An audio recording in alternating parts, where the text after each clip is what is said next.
Ravi de vous retrouver sur cette antenne. Bienvenue à vous tous en ce début de semaine, lundi 23 septembre, premier jour de l'automne, et vous retrouvez les prévisions météo, la tendance pluvieuse malheureusement de la semaine dans les Hauts-de-France juste après cette édition. Mais pour l'heure, l'actualité régionale avec tout d'abord les étudiants infirmiers mobilisés un peu partout en France ce lundi à l'appel de la Fédération nationale des étudiants en soins infirmiers.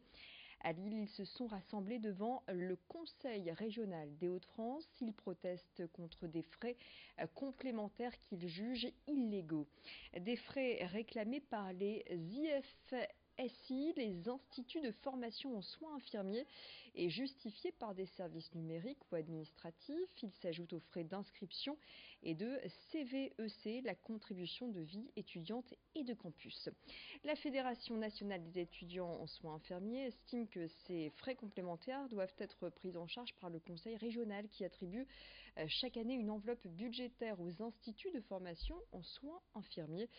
François Desmond est l'un des porte-parole des 94 000 étudiants en soins infirmiers.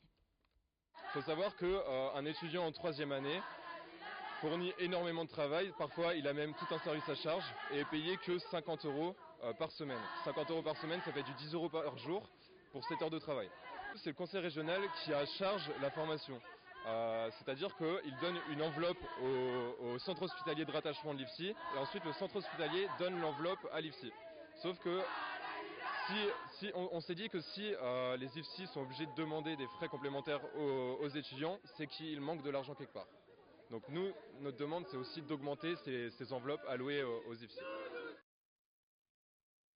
Et précisons qu'une délégation d'étudiants en soins infirmiers a été reçue ce lundi matin par le Conseil régional.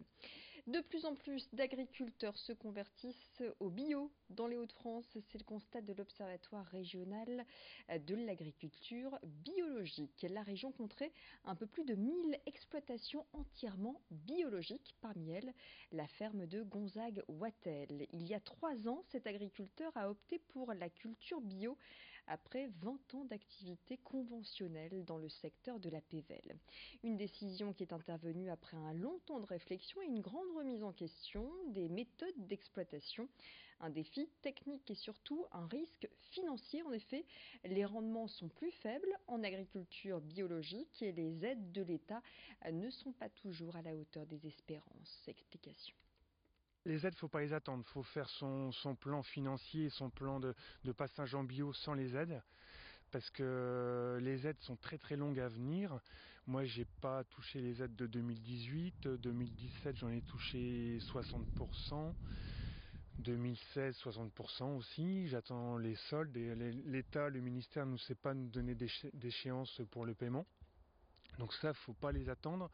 Et aussi, faut pas être en difficulté économique parce que les 24 mois de conversion, une exploitation conventionnelle qui passe en bio, elle a 24 mois de conversion et c'est seulement sa 3e année qui sera vendue en bio. Donc les 2 récoltes que l'on fait, on produit bio sans vendre bio. Bon bah là, il faut l'anticiper et avoir la trésorerie nécessaire pour pouvoir se financer. Un camion qui part à la rencontre des demandeurs d'emploi, c'est le concept développé par l'association Interme Aide.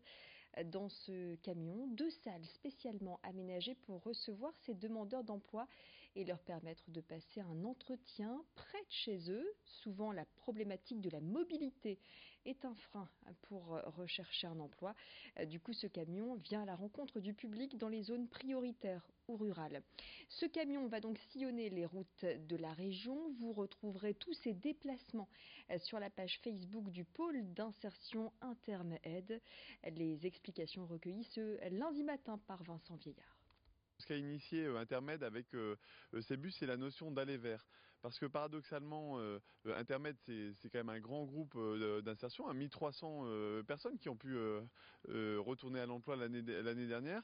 Mais il y a encore beaucoup de gens qui finalement sont tellement découragés de l'absence d'emploi depuis des années que si on ne va pas frapper à leur porte, si on ne va pas les chercher pour leur dire qu'il y a des possibilités avec l'insertion par activité économique, avec des associations comme Intermed, elles ne viennent plus finalement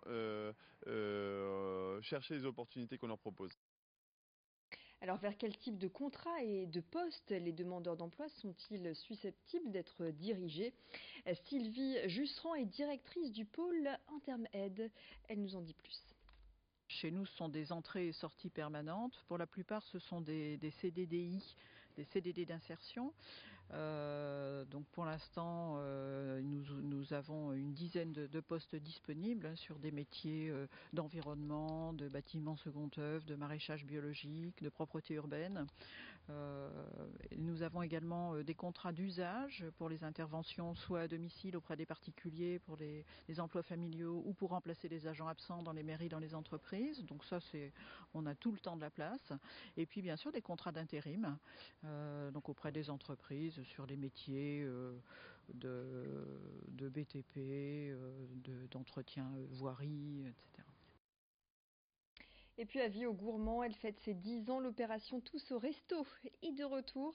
Initiée par le chef Alain Ducasse, l'événement a pour objectif de démocratiser l'accès aux grandes tables, celle de la gastronomie française. Ainsi, pour un menu acheté, le restaurateur offre le repas au second convive. Un menu acheté, un menu offert.